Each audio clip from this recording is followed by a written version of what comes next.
Assalamualaikum warahmatullahi wabarakatuh. Abdi bade macakeun sajak nu kahiji sajak wajib nu judulna Tutuwuhan karya Rahmat M. Saskarana. Tutuwuhan karya Rahmat M. Saskarana.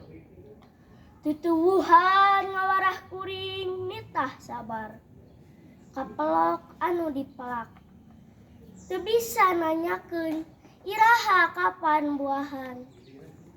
Tutuwuhan ngawarah kuring nitah surti akar ngatayap nyiar kahakanan teu kadenge rumahuhna tangkal nulungse butuh cihujan teu kadenge inghakna.